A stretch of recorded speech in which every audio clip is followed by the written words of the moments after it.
এবার আমরা 3D তে দেখব কিভাবে সিলিন্ডার অঙ্কন করা যায়। তো সিলিন্ডার অঙ্কন করার জন্য একইভাবে মডিফাই থেকে সিলিন্ডারটা সিলেক্ট করে নেব। তো এই ক্ষেত্রে আমাদের মনে রাখতে হবে যে আমরা সিলিন্ডারটা এর সাপেক্ষে করব, ডায়ার সাপেক্ষে নাকি রেডিয়াসের সাপেক্ষে। তো একইভাবে প্রথমে সেন্টার পয়েন্ট ক্লিক করার জন্য স্ক্রিনে ক্লিক করব। ক্লিক করার পরে এখন আমি ডায়ার সাপেক্ষে নেব না রেডিয়াসের সাপেক্ষে নেব। তো প্রথম যেটা দেব সেটা রেডিয়াসের সাপেক্ষে যাবে। তো এই যে 5 ফিট দিয়ে দিলাম, 5 ফিটটা হচ্ছে রেডিয়াসের মান। এরপরে আমার ভলিউমের জন্য হাইটটা লাগবে, কতটুকু হাইট নেওয়া প্রয়োজন। সাপোজ আমি 12 ফিট নিতে চাই, 12 ফিট নিয়ে এন্টার চাপবো।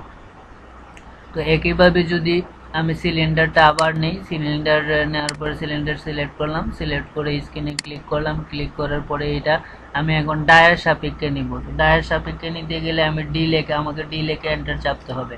এরপর ডায়ার মান সাপোজ আমি 5 ফিটই দেব।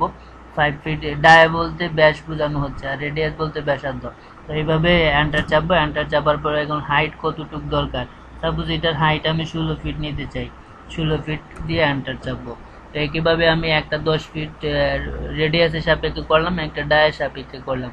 তো এটাকে যদি আমরা আবার অন্যভাবে করতে চাই, কমান্ড থেকে ধরুন CYL লিখে এন্টার দেবো, অর্থাৎ সিলিন্ডার। তারপরে স্ক্রিনে ক্লিক করব। এখন রেডিয়াসের সাপেক্ষে নিলে কোনো কিছু করতে হবে না।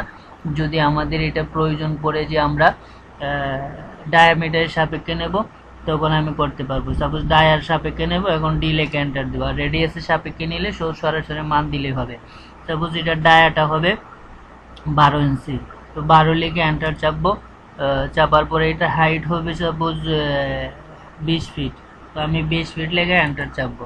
তো এইভাবে আমরা সিলিন্ডারকে ক্রিয়েট করতে হবে। সিলিন্ডার সহজে আমরা তৈরি করে নিতে পারবো। এছাড়াও যদি আমরা এটাকে অন্যভাবে ইউজ করতে চাই, করতে পারবো।